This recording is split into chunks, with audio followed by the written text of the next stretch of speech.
Hi guys, welcome to my channel Tenali పిల్లం vlogs. ఇదైతే నిన్నటి మినీ వ్లాగ్ అనమాట. నిన్న మాకు నైట్ మంచిగా వాన పడుతుంది అనేసి మిర్చి బజ్జీ అయితే వేసుకున్నాము.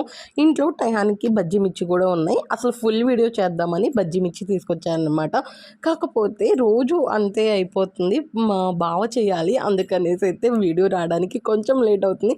నాకు అంతగా రాదు, మా బావ చాలా పర్ఫెక్ట్గా చాలా మంచిగా చేస్తారు.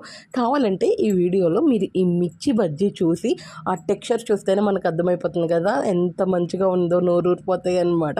అంత బాగా చేస్తారు. బయట హోటల్స్లో లేదా బజ్జీ బండి దగ్గర ఉండే టేస్ట్ టెక్స్చర్ చాలా బాగా కుదురుతుంది. చూసారు కదా ఎంత బాగున్నాయో. కొంచెం కూడా టేస్ట్ అటు ఇటు అవ్వదు అనమాట, అంత మంచిగా చేస్తారు. అందుకే ఫుల్ వీడియో చేద్దాము అని మిర్చీలు తెచ్చాను, కానీ చేయడం కుదరలేదు. నిన్న వాన పడేసరికి హడావుడిగా చేసామన్నమాట. అందుకే ఫుల్ వీడియో తీయలేదు. ఈసారి కంపల్సరీగా తీసి పెడతాను. మీలో ఎంతమందికి బజ్జీ మిర్చి ఫుల్ వీడియో కావాలో కమెంట్ చేసేయండి. ఎంతమందికి ఇష్టమో కూడా కమెంట్ చేయండి. మరి ఏం చేస్తున్నారు? వెళ్ళేటప్పుడు అయితే సబ్స్క్రైబ్ చేసుకోవాలండి. ఒక బాయ్ ఇస్తాను.